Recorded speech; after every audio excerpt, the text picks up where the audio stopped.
और आज की आयत मुक़द्दसा 2 आयात हैं जो हम तिलावत करने को हैं, और ये आयात हम पौलुस रसूल के खतूत में से कुरिन्थियों की कलीसिया को लिखा गया पहला खत, पहला कुरिन्थियों, और उसका 6वां बाब है, और उसकी 19 और 20 ये 2 आयात हैं जिनको हम पढ़ेंगे।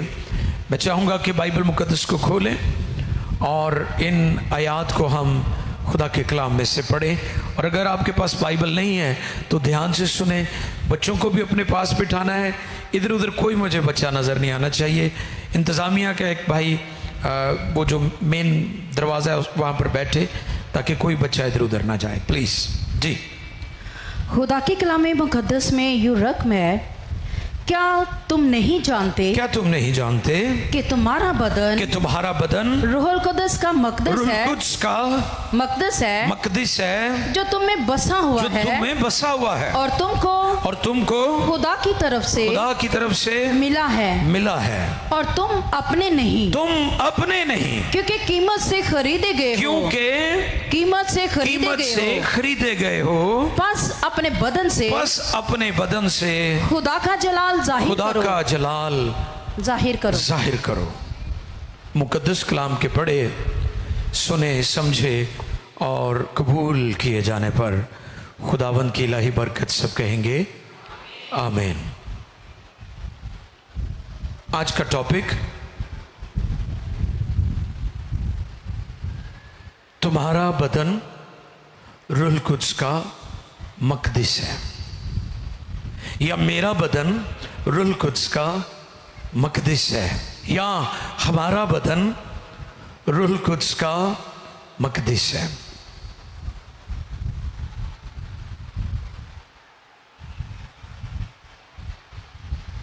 रूहुल कुद्स मिला हुआ है, हालेलुया। रूहुल कुद्स मिला हुआ है। ये वो इनाम है जिसके बारे में लास्ट संडे हमने सीखा था कि ईदे पेंतिकोस का जो निचोड़ या खुलासा पतरस ने बयान किया वो 3 पहलू पर मुश्तमिल था। और वो क्या था? तौबा, बोले मेरे साथ, तौबा, रिपेंटेंस, तौबा और बपतिस्मा और रूहुल कुद्स इनाम में। यह खुलासा था पीटर के मैसेज का। जब उसने प्रीच किया, मुनादी की, लोगों के दिलों पर चोट लगी, तो फिर लोगों ने खुद कहा, ऐ भाइयों हम क्या करें? तो फिर पतरस ने यह खुलासा बयान किया। और इस पर मैं अक्सर कोट करता हूं कि बपतिस्मे दिए नहीं जाते, बपतिस्मे लिए जाते हैं। बपतिस्मा लेने वाला लेता है। ऐ भाइयों हम जो उन्होंने कहा ना कि की करिए, फिर उन्हें क्या है कि बपतिस्मा लो। कई बार असी लोगों को एवं बाम रोड़ के धक्के ना बपतिस्मा दे देने। नो नो नो नो, ये गलती करते हैं हम। जब तक ये कायलियत अंदर से ना हो। आपको पता है जो रूहुल कुद्स के बारे में गुनाह है वो क्या है? वो ये है कि रूहुल कुद्स हमें कायल करता है कि बपतिस्मा लो, ते सानू लोकी कहंदे ना लई, यानी असी रूहुल कुद्स दी गल नहीं मन्नी, ये गुनाह है। हम कई दफा जबरदस्ती बपतिस्मे लोगों को देते हैं या दिखावे के लिए, या कईयों को कहने तू बीमार है बपतिस्मा ले ला ठीक हो जाएगा। नो नो नो नो, बपतिस्मे की जो तशरीह है वो दुरुस्त की जाए। इसका ताल्लुक तौबा से है, इसका ताल्लुक गुनाहों की माफी से है, इसका ताल्लुक नई पैदाइश से है, इसका ताल्लुक जिस्म की निजासत दूर करना मुराद नहीं बल्कि खालिस नीयत से खुदा के तालिब होना मुराद है। इसलिए तो लोग ठोकर खाते, वड्डा भगत बड़िया फिरदा है, बपतिस्मा लैके भी तो पुट्ठे काम करन दिया है ना। लोग ठोकर खाते हैं। इसलिए आज बड़ा जरूरी है कि बपतिस्मा देने वाले भी ख्याल करें और बपतिस्मा लेने वाला भी इस पर गौर करे कि मैं तो नया मखलूक बन गया हूं, मुझे तो निजात मिल गई है। मैं तो यीशु के लहू से धुल गया हूं, अब मेरी न्यू जर्नी, मेरा नया सफर शुरू हो गया है। इसलिए पौलुस रसूल कहते हैं अब मैं जिंदा ना रहा बल्कि मसीह मुझ में जिंदा है। रूल कुछ मिला हुआ है। कई कहते हैं जी वो तो जो मादा है उसमें दिलचस्पी नहीं रखता। सुने गौर से, ये पैगाम आज बड़ा जरूरी है सबके लिए। वो कहते हैं नहीं नहीं नहीं, ये तो मादी जिंदगी है, ये तो दुनियावी जिंदगी है, ऐश करो, खाओ पीओ, मौज मेला करो, मस्ती करो, फन करो, जो जी चाहता है करो करो करो, ये तो मादा है, इसकी क्या बात है। लेकिन आज हम इस बात को सीखेंगे, ऐसी तालीम दुरुस्त नहीं है जो ये कहते हैं वो तो मादे में दिलचस्पी नहीं लेता। रूल कुछ मिला हुआ है, क्योंकि यीशु मसीह हमारा बदन भी बचाने के लिए आया था। हालेलुया। जदों ओदे जिस्म नूं कुचलिया गया, ताड़ा ते मेरा जिस्म बचा लिया गया। मुझे और आपको बचाने के लिए वो आया था। हमारे बदन बचाने के लिए उसने अपने बदन की कुर्बानी दी। और फिर रूल कुछ जो है वो इनफरादी तौर पर, खानदानी तौर पर और कलीसियाई तौर पर हमें सुकूनत करना चाहता है। वो बसना चाहता है, रहना चाहता है। जो अभी 2 आयत हमने तिलावत की है। और याद रखें इस बात को, अगर हम उसका मकदस नहीं है, उसका मस्कन नहीं है, उसके रहने की जगह नहीं है हमारा दिल, हमारा बदन, तो फिर हम कलीसिया भी नहीं है। अगर रूल कुछ नहीं है हमारी जिंदगी में, तो फिर हम मकदस भी नहीं है। क्योंकि ये खुदा की बख्शिश है और हर ईमान लाने वाले और बपतिस्मा लेने वाले को इनाम में मिलता है। हालेलुया। ये मिलता है और सबको मिलता है। लोग बहस करते हैं कि नहीं जी सब नूं नहीं मिलदियां गैर जुबाना। हम रुलकुस के बपतिस्मे की बात करते हैं।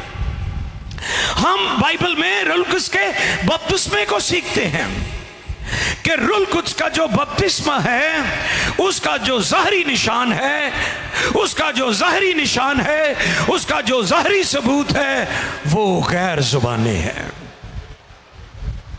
वो गैर जुबाने है। यूहन्ना की मार्फत लिखा गया इंजीली बयान 14वां बाब,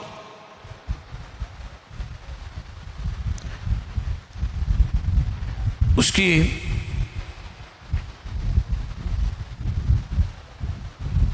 16 और 17 आयत पढ़िए। यूहन्ना 14, 16 और 17।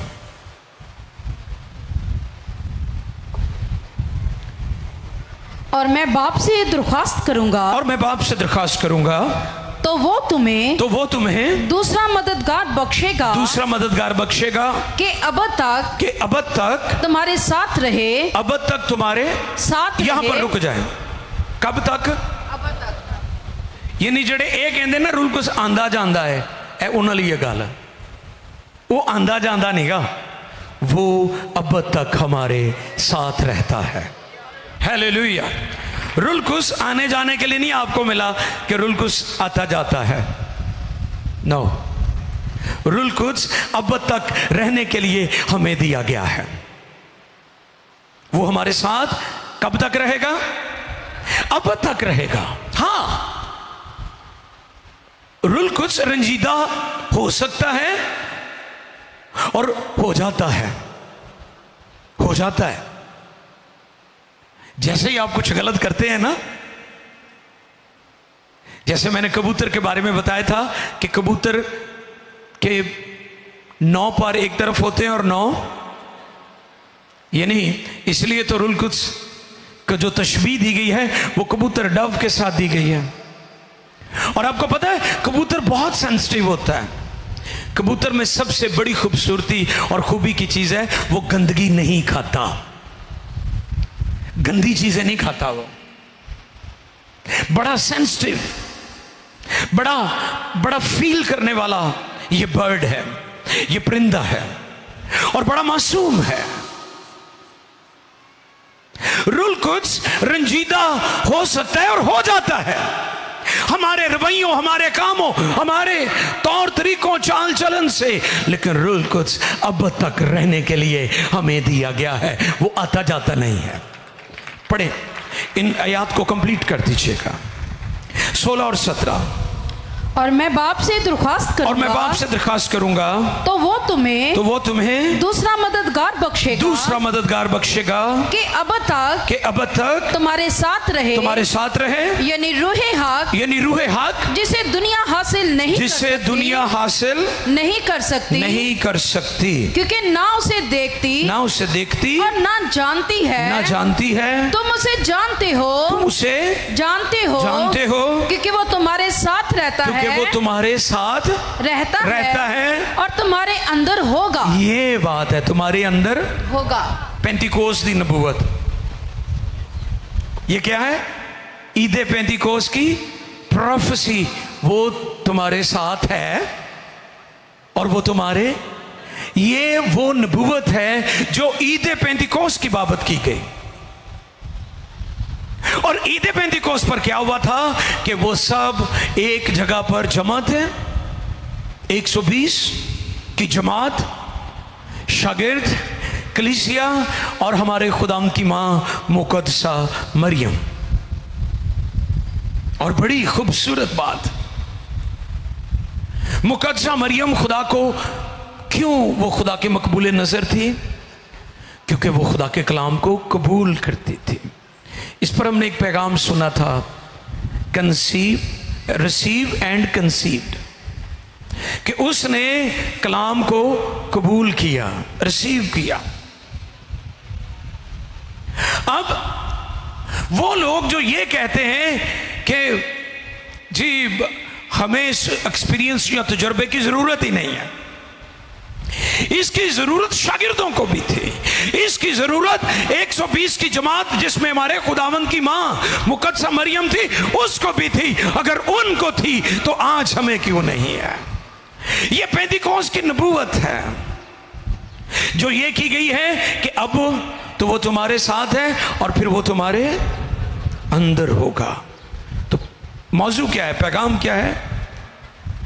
मेरा बदन या तुम्हारा बदन रूल कुद्स का मकदिस है, टेंपल, रहने की जगह, सुकूनत गाह। अब एक और बड़ी खूबसूरत बात है यहां पर, दुनिया उसे हासिल नहीं कर सकती। दुनिया के पास डॉलर्स भी हो सकते हैं, दुनिया के पास यूरोस भी हो सकते हैं, दुनिया के पास सोना भी हो सकता है, दुनिया के पास बाकी सब कुछ हो सकता है, लेकिन रूल कुछ दुनिया रुपए पैसे से हासिल नहीं कर सकती। और खुदा की नजर में दौलतमंद शख्स वो नहीं है जिहदे कोल बहुते सारे पैसे ने। असीं ते अजकल अगले दी बरकत दा हिसाब ओहदी गड्डी तो ते कपड़ियां तो ते ओहदे घर तो ही लाने हैं ना। असीं कहने ए वड्डा बंदा ही ते बड़ी बरकत ही। ठीक है, ये बरकत का हिस्सा है, इस बात को नोट कर लें।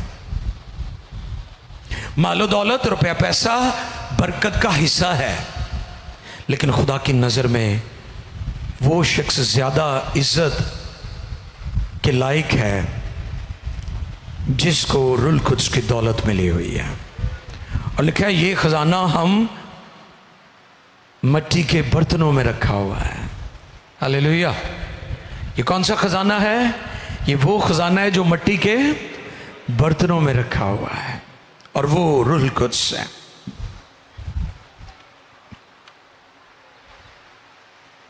जैसे मैंने कहा कि वो आता जाता नहीं बल्कि अब तक रहने के लिए हमें दिया गया है। बोल दिया करो नाल, दिया। शाबाश। इंग्लिश ट्रांसलेशन है एक, keep on living in you.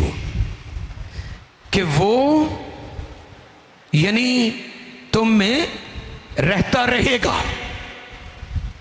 एक ट्रांसलेशन है कि वो तुम में रहता रहेगा, यानी आता जाता नहीं रहेगा, वो तुम में रहेगा। रंजीदा हो सकता है और रंजीदा हो भी जाता है, रुको ना बुझाओ। हम अपने रवैयों से, अपने कामों से गुनाह करके, नाफरमानी करके, बागी सरकश होकर उसे रंजीदा कर देते हैं, लेकिन रूह कुद्स हमसे जाता नहीं है। इस बात को ज़हन नशीन कर ले और रहना जारी रखेगा। यह है इंग्लिश ट्रांसलेशन। रोमियो 8वें बाब की, रोमन्स को लिखा पौलुस रसूल ने 8वें बाब की 9वीं आयत से हम पढ़ेंगे जी।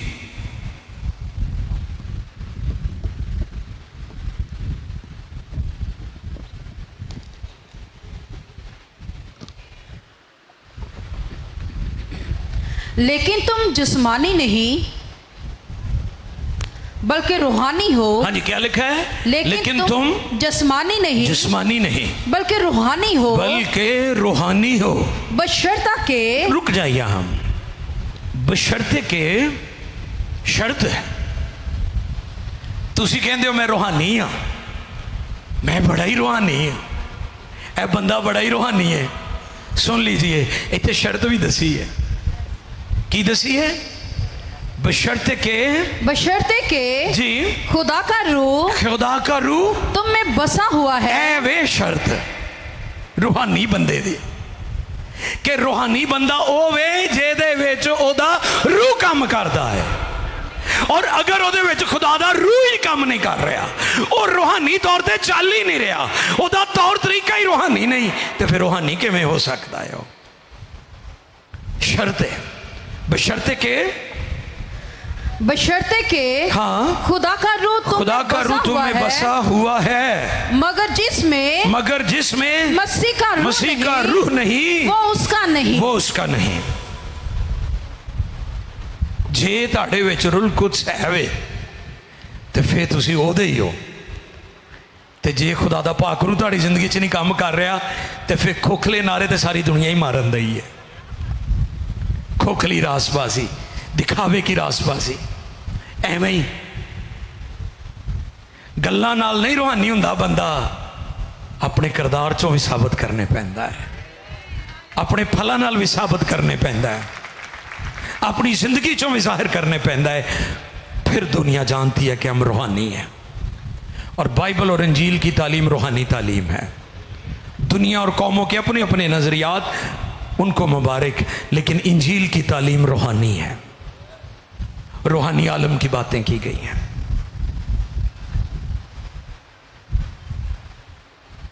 यूहन्ना 2:19 से 21 तक, जहां पर यीशु मसीह अपने बदन को भी मकदिस कहते हैं। आपको पता है यहूद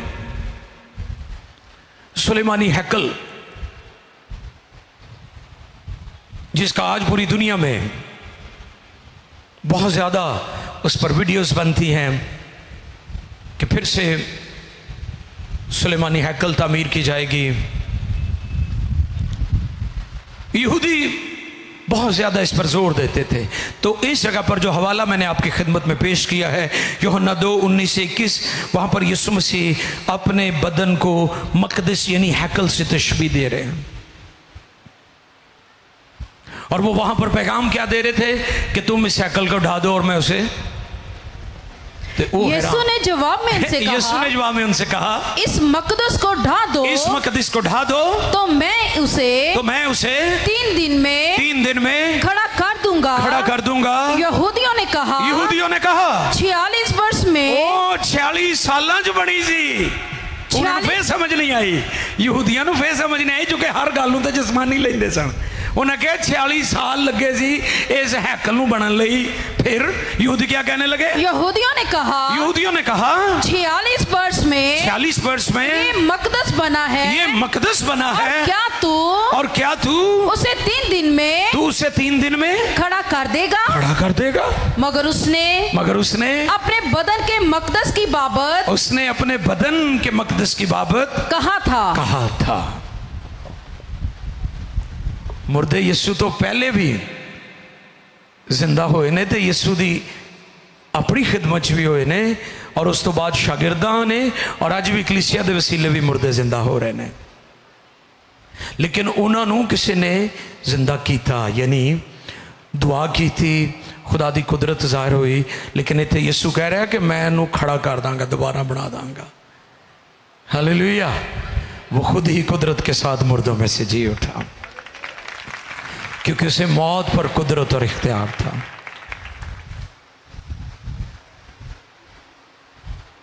हमारे बदन फना बर्बाद नहीं होंगे, बदल जाएंगे, जलाली बदन हमें मिल जाएंगे। और याद रखने की जरूरत है कि हमारे बदन गुनाह, बदी, नाराजगी के लिए नहीं है, बल्कि खुदा के जलाल के लिए है। खुदा के कई कहते आ भी जे मैं नशा करदा तो तुहाडा की बिगाड़दा। माँ प्यो कहन ना भी छड़ दे ना कर, तू अपनी शक्ल वेखी, बूथी वेखी अपनी। कईयां दी बूथी चंगी भली हुंदी, नशा कर करके बर्बाद कर लेंदे ने। पी पी के चंगे भले बुल हुंदे ने, पी पी के जामनू रंग दे बुल कर लेंदे ने। वो कहंदे तू किहड़ी शक्ल बना ली पी पी के। सिगटां, चरस, भंग, फ्यूम, जेड़ा मर्जी नशा हो। कई तो बुझण भी नहीं देंदे। किसी ने लिखा था आप सिगरेट को नहीं पीते, सिगरेट आपको पी रही है वो तुहानू खा रही है।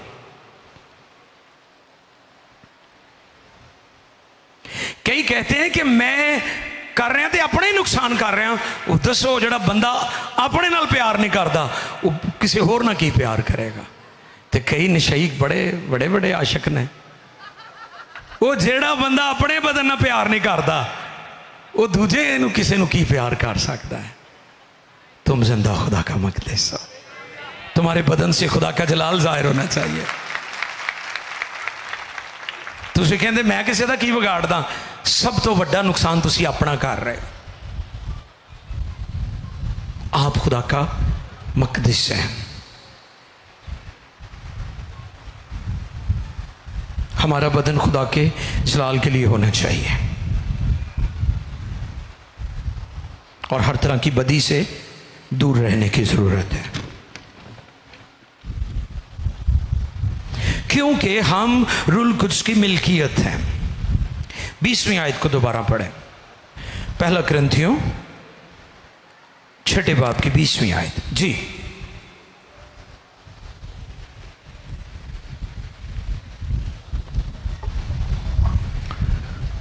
क्योंकि कीमत से खरीदे गए हो, क्योंकि कीमत से खरीदे गए हो, बस अपने बदन से खुदा का जलाल जाहिर करो। किसकी मलकियत है आप? खुदा की। जो कीमत अदा कर दे, जिसने कीमत दी है वो उसी की मिल्कियत होती है। आपकी कीमत दी गई है, आप अपने नहीं हैं ना दुनिया के हैं, आप उसकी मिल्कियत हैं। आप खुदा की मिल्कियत हैं, आप रूल कुद्स की मिल्कियत है। अब मेरा बदन अपना नहीं बल्कि ये रूल कुद्स की मिल्कियत है। मुझे अफसोस के साथ ये बात कहनी पड़ती है कि हमारे मुल्क में भी एक नारा चला था, मेरा जिस्म मेरी मर्जी।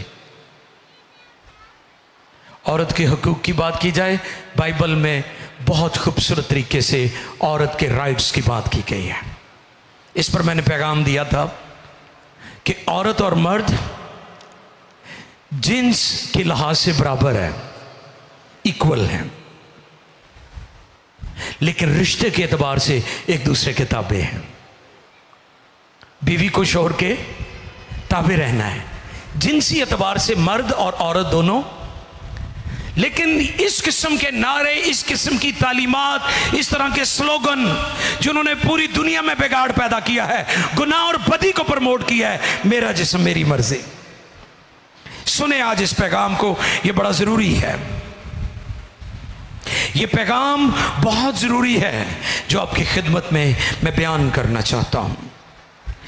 आपने ये नहीं कहना मेरा बदन मेरी मर्जी, बल्कि आपने कहना है मेरा बदन खुदा की मलकियत है, मेरा बदन खुदा की मर्जी,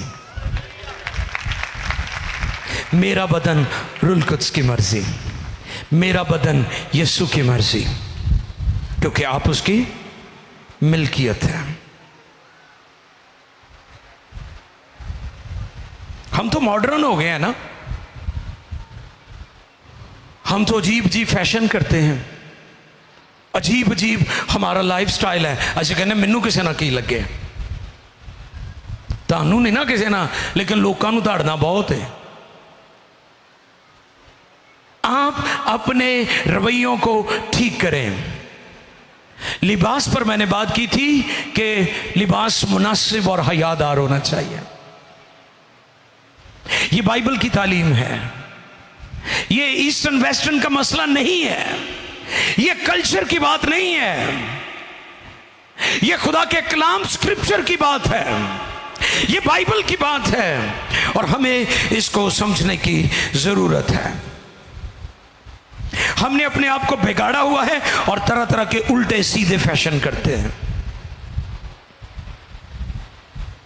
रोमियो 14वें बाब की 7वीं और 8वीं आयत पढ़िए और देखिए खुदा के कलाम में से 7 और 8, रोमन्स चैप्टर 14, 7 and 8। जी 7वीं और 8वीं आयत पढ़ेंगे। क्योंकि हम में से ना कोई अपने वास्ते जीता है, ना कोई अपने वास्ते जीता है। सुना है आपने? ना कोई अपने वास्ते जीता है, ना कोई अपने वास्ते मरता है। साडा जीना भी ओदे लिए ते साडा मरना भी ओदे लिए। आमीन। साडा शुरू भी ओदे लिए, साडा एंड भी ओदे लिए। असी शुरू भी ओदे तो कीता सी, असी एंड भी ओदे नाल ही करना है। भावें सुट दो पट्टियां च की हो गीत, असी नहीं कुछ और जानते। हमारी शुरुआत भी हमारा खुदाबंद है और हमारा आखिर यानी एंड भी वही है। हम में से ना कोई अपने वास्ते जीता है, क्योंकि हम में से ना कोई अपने वास्ते जीता है, ना कोई अपने वास्ते जीता है, ना कोई अपने वास्ते मरता है, ना कोई अपने वास्ते मरता है। अगर हम जीते हैं तो खुदावंद के वास्ते जीते हैं, और अगर मरते हैं तो खुदावंद के वास्ते मरते हैं। बस हम जिए या मरे खुदावंद ही के हैं। और उसके जलाल के लिए जोरदार तालियां बजे। जीना मसीह और मरना नफा। इस जगह पर आने की जरूरत है चर्च को।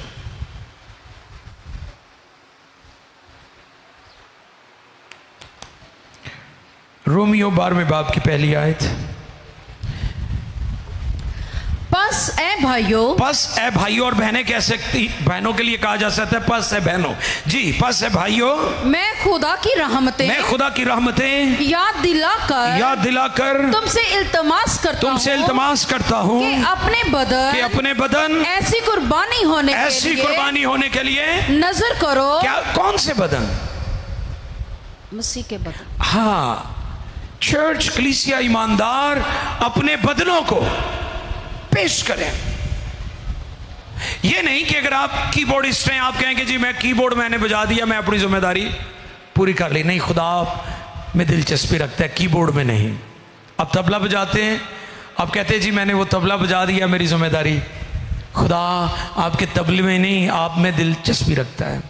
आप हारमोनियम प्ले कर रहे हैं, आप वर्शिप कर रहे हैं, आप कैमरा मैन हैं, आप पास्टर हैं, आप लीडर हैं, आप खिदमत कर रहे हैं, कोई भी मिनिस्ट्री हो सकती, संडे स्कूल टीचर है। आप कहते हैं मैंने ये काम कर दिया है, दैट्स इट।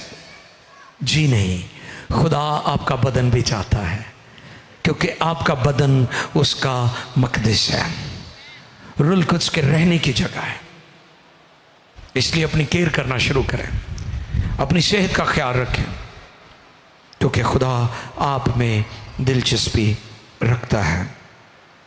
नज़र के लिए यूनानी लफ्ज़ का मतलब है दे देना, हवाला कर देना, प्रेजेंट कर देना, तोहफा देना। ये उन्हीं मानों में आता है कि अब मैंने अपना आप उसे दे दिया है, इससे मुराद ये है। और फिर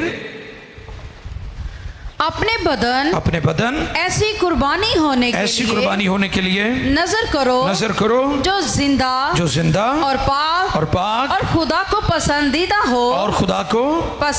हो जी। यही तुम्हारी माकूल इबादत है। असी कहने नहीं जी, असी आ भी कर लिया, चंदा देता, तबला बजा लिया, हारमोनियम बजा लिया, ये कर दिया, वो कर दिया, हदिया उठा दिया, लोगों में बिठाने में मदद की, लोगों को पानी पिलाया, ये किया। खुदा कह रहा है कि तुम्हारी इबादत सिर्फ वो नहीं है, अपना आप देना भी तुम्हारी इबादत है। तो जे तुसी अपना आप ना देता तो फिर बाकी बातें किसी काम दिया नहीं, क्योंकि वो आप में सुकूनत करना चाहता है।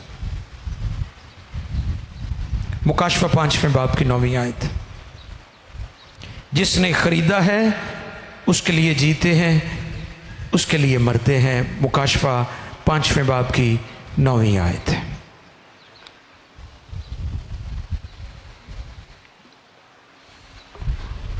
मुकाशफा 5:9।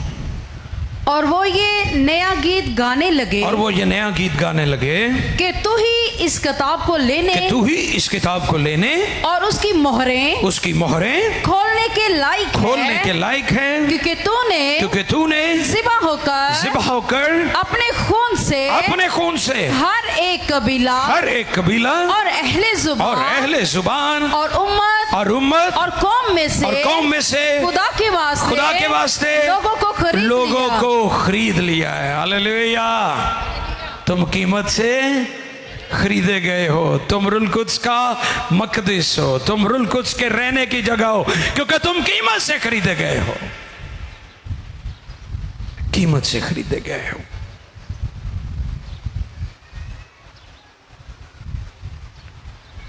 आखिरी बात,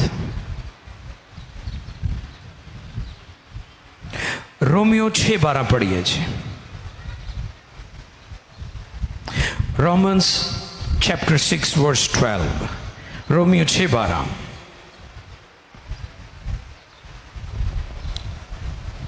बस होना तुम्हारे बदन रुक जाए यहां पर। उर्दू ग्रामर में जहां लफ्ज पस आ जाए, ये नतीजे के लिए इस्तेमाल होता है। किसके लिए? हाँ, फौज जड़ी खड़ी है ना, नुभाओ।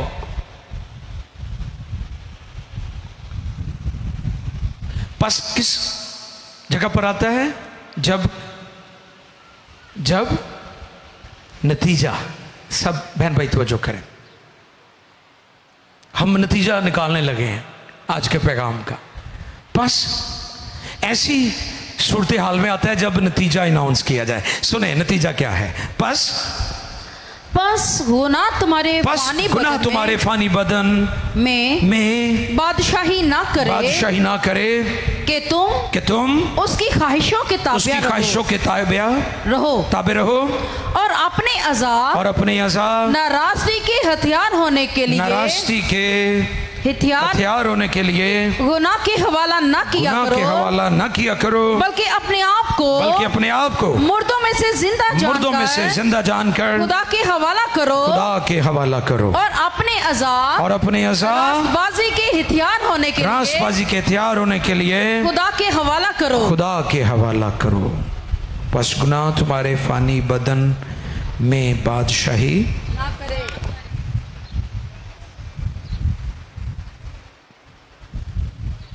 कई तो एवं शैतान का खिलौना बने हुए ने, वो कभी धरू के इधर लै जाता है तो कभी धरू के इधर लै जाता है। बरगश्तगी वो याद है कि मेरा यार हुंदा सी भगत, वो मैं जो जाना तो उन्हें बरगश्ता होया होना 8 दिनों बाद। मैं जुमे नूं इबादत कराना सा, मैं जाना तो एक दिन ताश खेलन दिया, मैं आखे वो भगत आए की करने हो भाई खालद, मैं तो बरगश्ता ही हो गया, उठ जा। मैं क्या अगली बार गया तो VCR ते फिल्म वेखण दिया। मैं क्या हुण की ओ भाई खालद मैं तो बरगश्ता ही हो गया। मैं क्या तू तो हर हफ्ते होना वा। दसो ऐ किहड़ी गल है कि शैतान जिधर मर्जी तुहानूं धरूक लै जाए। एडी निजात आम जही है कि प्लीज ओ जी मैनू शैतान नहीं है मैं बहका ही दिता। No no no no no no no no no no, Bible की कोई ऐसी तालीम नहीं है। बाइबल स्ट्रॉन्ग बिलीवर्स की बात करती है, मजबूत ईमानदारों की बात करती है, जिसे शैतान, इब्लीस, दुनिया, ख्वाहिशें, लोग, अज़ियतें आसानी से उसके ईमान से नहीं हटा सकती। ये है चर्च, ये है कलीसिया, ये है मसीह का बदन, ये है उसकी हैकल, उसका मकदस। आपका बदन, आपके अज़ा उसके हवाले होने चाहिए, क्योंकि आप खरीदे हुए शख्स हैं, आपकी कीमत अदा की गई है।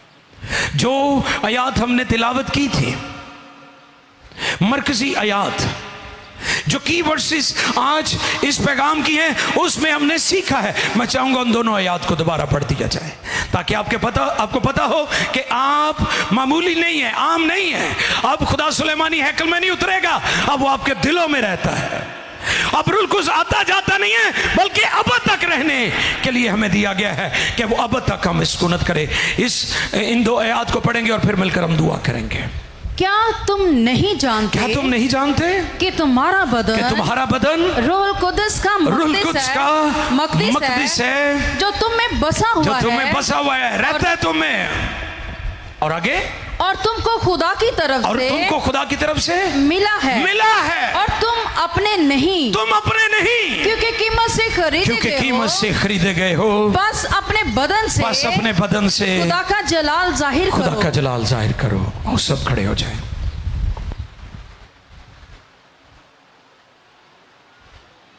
हालेलुया।